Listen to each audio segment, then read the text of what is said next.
Hello बच्चों, पिछले video में हम लोग प्लांट ऊतक यानी पादप ऊतक के बारे में पढ़ा है। पादप ऊतक जनरली हम लोगों ने पढ़ा है कि पादप ऊतक जनरली दो प्रकार के होते हैं, एक अस्थाई और एक अस्थाई। अस्थाई में हम लोगों ने पढ़ा था कि अस्थाई में दो प्रकार के ऊतक पढ़े थे हम लोग, एक जटिल एक सरल। और अस्थाई में हम लोगों ने तीन प्रकार के पढ़ा था, जिसमें विभज्योतकी ऊतक, जिसे हम लोग विभज्योतकी ऊतक भी कहते हैं, और वो शीर्षस्थ और पार्श्व और अंतर्वेशी ऊतक पाए जाते हैं विभज्योतकी ऊतक में। लेकिन अस्थाई ऊतक में हम लोगों ने दो प्रकार के पढ़ा था, यानी जटिल और सरल। तो जटिल क्यों बोलेंगे? जटिल में हम लोगों ने देखा था कि जाइलम और फ्लोएम जटिल ऊतक के अंतर्गत आते हैं, और पेरेन्काइमा, कोलेन्काइमा और एस्क्लेरेन्काइमा, ये तीन प्रकार की कोशिकाएं जो है सरल ऊतक में आती है। तो आखिर में इसे हम लोग जटिल अस्थाई ऊतक क्यों बोलेंगे? जटिल क्यों बोलेंगे? जटिल इसलिए बोलेंगे क्योंकि देखिए, जैसे हम पहले बताए थे आप लोग ऊतक की परिभाषा क्या बताए थे। ऊतक की परिभाषा ये बताए थे कि एक ही प्रकार की कोशिकाओं से मिलकर के, जो एक ही प्रकार की कोशिकाओं के समूह को हम लोग ऊतक कहेंगे। एक प्रकार की कोशिकाएं जब एक समूह में मिलकर एक कार्य की संपादन करती है तो हम लोग उसे ऊतक कहेंगे। लेकिन यहाँ हम लोग तो जटिल ऊतक के बारे में हम लोग पढ़ रहे हैं।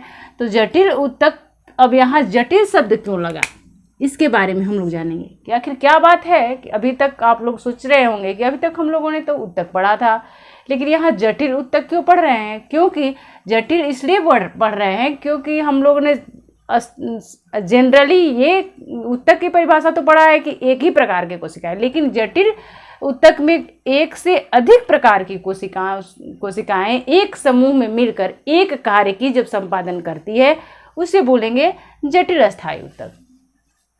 यानी फिर से सुनिए, कई प्रकार की कोशिकाएं यानी एक से अधिक प्रकार की कोशिकाएं जब एक समूह में मिलकर के किसी एक कार्य का संपादन करती है तो उसे बोलेंगे जटिल अस्थाई ऊतक। अब देखिए, उसके अंतर्गत आते हैं ये जाइलम और फ्लोएम।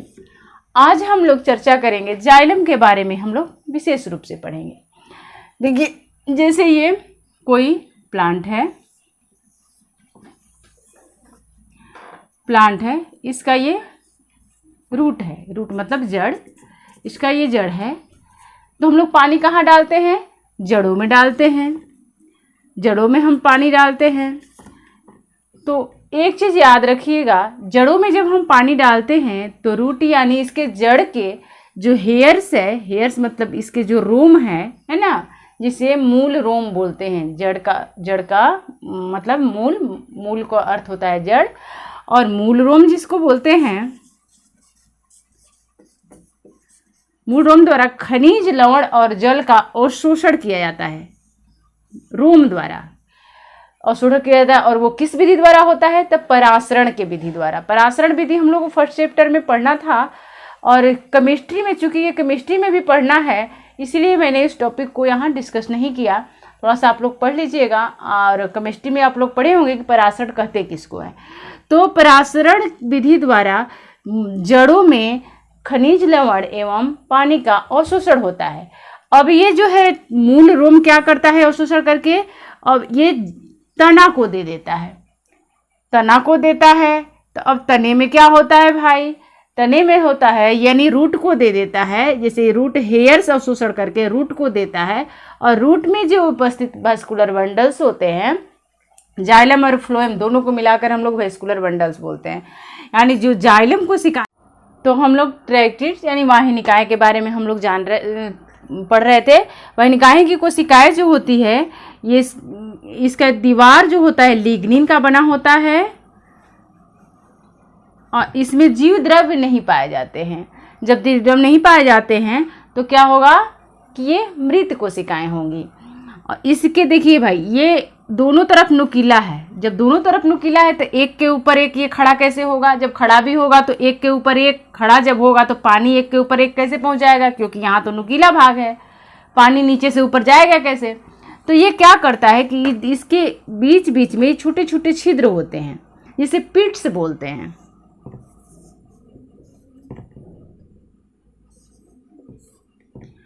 और ये छिद्र के द्वारा पार्श्व मतलब किनारे से एक, मान लो जी कि एक ऐसी ऐसी वाहिनिकाएं हैं, एक फिर एक यहाँ पे ऐसी हो जाएगी, फिर एक यहाँ हो जाएगी, यानी ऐसे ये पानी का बहाव करेगा। चूंकि किनारे किनारे ये नुकीला भाग है तो इसके ऊपर पानी कैसे जा पाएगा, ऐसे ये इस तरह से पानी के लिए जाता है। अब हम लोग पढ़ेंगे, तो ये हो गया वाहिनिकाएं। अब हम लोग पढ़ेंगे वाहिकाएं यानी वेसल्स। देखिए ये सिलेंडर के आकार का होता है, बेलनाकार होता है और इसके बीच में जो है खाली जगह होती है जिससे पानी जो है नीचे से ऊपर जाता है। चूंकि ये नुकीला नहीं है, चौड़ा भाग है दोनों तरफ, इसलिए एक के ऊपर एक इस तरह ये पानी का कंडक्ट करता है, यानी पानी को पहुंचाता है ऐसे नीचे से ऊपर। ठीक है, इसकी भी कोशिकाएं लिग्निन की बनी होती है, यानी ये भी डेड सेल होता है, यानी मृत होती है। इसमें भी प्रोटोप्लाज्म नहीं पाया जाता है, यानी जीवद्रव्य नहीं पाया जाता है। अब हम लोग पढ़ते हैं जाइलम फाइबर्स के बारे में। जाइलम फाइबर्स क्या करता है? जाइलम फाइबर्स सिर्फ और सिर्फ क्या करता है, वो इस टिश्यू को प्रोटेक्शन प्रदान करता है, इसकी रक्षा करता है, इसकी सुरक्षा प्रदान करता है। और इसकी भी जो है कोशिकाएं क्या होती है, डेड होती है, यानी लिग्निन की बनी होती है, और ये सब मृत होती है। अब हम लोग पढ़ेंगे, आएंगे जाइलम पैरेन्काइमा। जाइलम पैरेन्काइमा यानी जाइलम मृदुतक। हम सरल स्थायी उत्तक में भी बता दिए थे कि जाइलम पैरेन्काइमा, कोलेन्काइमा और स्क्लेरेन्काइमा 3 प्रकार की जो है सरल उत्तक होते हैं। सरल स्थायी उत्तक 3 प्रकार के होते हैं। वहीं जाइलम पैरेन्काइमा यहाँ है जो इसमें पाया जाता है। और ये जाइलम फाइबर्स या जाइलम स्क्लेरेन्काइमा भी इसे बोलते हैं। जाइलम स्क्लेरेन्काइमा भी इसको बोलते हैं। वही जाइलम स्क्लेरेन्काइमा, वही स्क्लेरेन्काइमा सेल और वही पैरेन्काइमा सेल यहाँ मिल करके, एक साथ मिल करके, ट्रैक्टिस और वेसल्स के साथ मिल करके एक कार्य का निष्पादन करता है। तो हम लोग जटिल कम्प्लेक्स टिश्यू में इसको पढ़ते हैं, यानी कम्प्लेक्स परमानेंट टिश्यू में इसका अध्ययन करते हैं। जाइलम पैरेन्काइमा क्या होती है कि ये बिल्कुल कोशिकाओं की तरह कार्य करती है और ये फूड का संचय भी करती है, फूड स्टोरेज करती है, यानी कि भोजन का ये इकट्ठा करने का भी थोड़ी काम करती है। और जड़ से क्या बोलते हैं, जल को और खनिज लवण को भी पहुंचाने में जाइलम का मदद करती है। लेकिन इसका मुख्य कार्य फूड स्टोरेज भी है, क्योंकि इसमें पैरेन्काइमा सेल है और ये जीवित है। ये देखिए, इससे पहले जितने भी हम लोगों ने 3 सेल के बारे में पढ़ा, ये सभी मृत है। लेकिन जाइलम उत्तक में ये जाइलम पैरेन्काइमा ही एक ऐसा सेल है जिसमें प्रोटोप्लाज्म पाया जाता है, यानी जीवद्रव्य पाया जाता है। इसलिए ये जीवित सेल होती है, जीवित कोशिका होती है।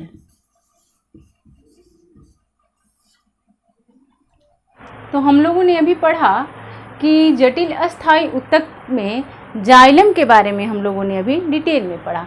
जाइलम उत्तक में जो है, जाइलम टिश्यू में 4 प्रकार की कोशिकाएं पाई जाती है, वाहिनिकाएं, वाहिकाएं, जाइलम तंतु और जाइलम मृदुतक। ये 4 प्रकार की कोशिकाएं जो है मिलकर के जाइलम टिश्यू का निर्माण करती है।